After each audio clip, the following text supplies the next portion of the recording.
There was an extremely unfortunate event which happened on the 12th of July this year.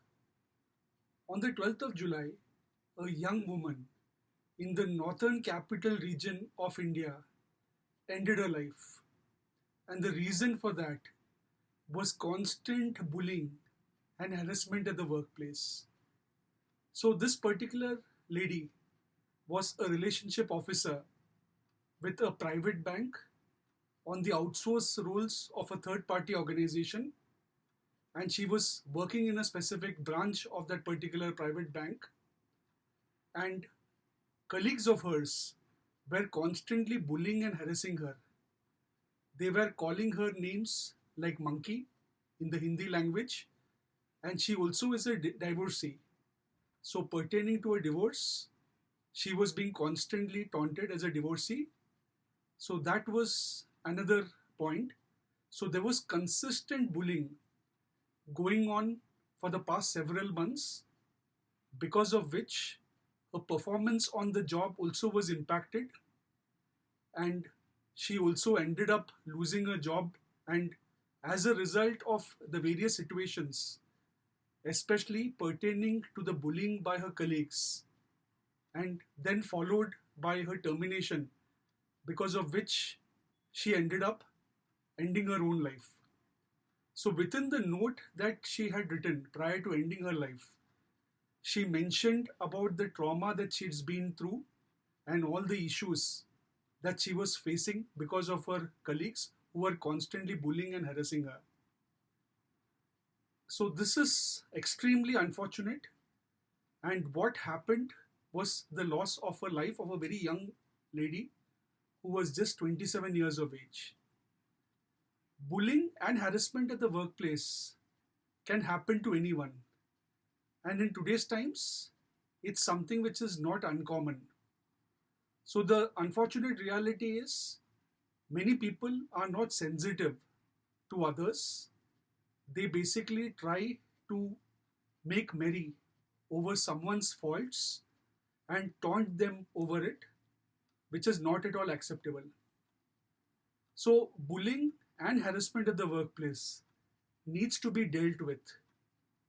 Unfortunately, with this lady, as is evident from her note, she has requested for a capital punishment for the people who tormented her at the workplace. So you can imagine the kind of difficult situation she was in, the intensity of the trauma that she would have seen and witnessed as well as undergone over the past few months, because of which at such a young age she ended up taking her life. So, what can be done when it comes to managing bullying and harassment at the workplace? So, sharing 7 points whereby this particular issue can be handled, because it has to be addressed.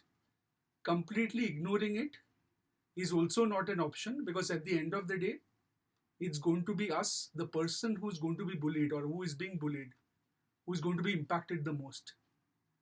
So, the first point that you need to do is speak out.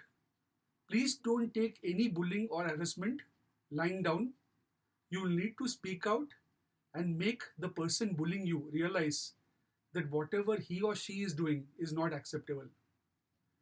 The next point, document all the instances when you have been or have been bullied.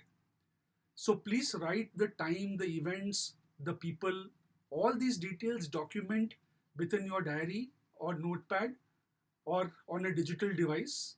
So you will need to have maximum data available with you, which in case you have to escalate matters, it would be helpful to you. The next point is share these problems with someone. This could be some trusted person at the workplace, your organization's human resources team members. In case your boss is empathetic, you can share it with your boss or a peer. So anyone trustworthy at the workplace. Of course, you will have to be discreet. Ensure that you don't share it with someone who would misuse that information. So in case you have someone trustworthy with you, a colleague, a peer, or a senior who can guide you and who can support you, as well as in whom you can confide in. Speak to that particular person and explain all your issues. In case you don't have a trustworthy person to confide in within your workplace, then please reach out to a trusted family member or one of your friends beyond the workplace. So that's going to be extremely vital. The next point is also try to identify what are the company policies pertaining to bullying and harassment. So, in case your company or organization has policies in place which work against bullying at the workplace, then you'll need to check on that and accordingly move forward, because that's going to be extremely important. Because many large organizations do have certain policies pertaining to harassment at the workplace, and understanding that and going by that is going to be extremely vital. The fifth point is going to be to seek help. So you will need to seek help in case you are getting affected by whatever is happening. Take the support of a counselor or a therapist if required, because at the end of the day, your well-being has to have the paramount importance to you. So seek support, seek counseling help. Never let matters go to an extent where you end up going on the wrong path or taking a wrong decision. So seeking help from a counselor or therapist in case matters are moving from bad to worse is going to be extremely vital. The next point is, in case you can, avoid the person who is bullying you. That's going to be vital, because unnecessarily you engage with such a person, what is going to happen is matters are going to get escalated. You can deal and you can inform, or you can possibly have the issues highlighted through official channels. However, in case you have an option, avoiding the person who's trying to bully you and not engaging with that person is also going to be good.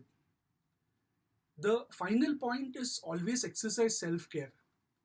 So people who bully or harass you have scant or no regard for your well-being. They don't care anything about anyone other than themselves. In fact, they are covering their own deficiencies by trying to point out on others' deficiencies and taunt them for that.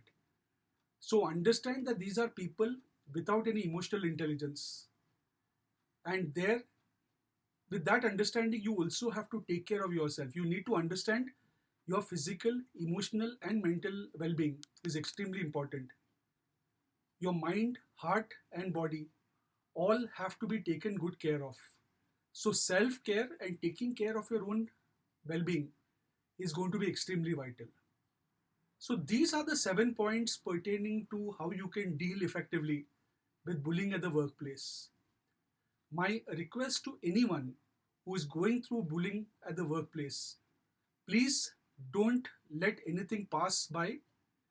You will have to take matters in your hands as and when required, because today something negative is happening to you. Tomorrow, because you have not reacted, the person who is bullying you will get even more confidence and get even more bolder and harass other people as well. So somewhere there would have to be a full stop. And understand the cost of bullying can be someone's life. And I do not believe that someone's life should be lost because of bullying. So life is too precious to be lost. However, we don't know the situation in which the person decided to take such a drastic step. I'm sure she would have definitely been under intense and immense trauma. So let no one, including any of us, get into that zone where we take a wrong decision. And I'm sure the 7 points which I mentioned would be helpful to you in this regard. So please stay safe and definitely say no to bullying, and kindly stand up for yourself, and do not let anyone bullying anyone else as well at the workplace, and that includes you. Thank you very much for your time.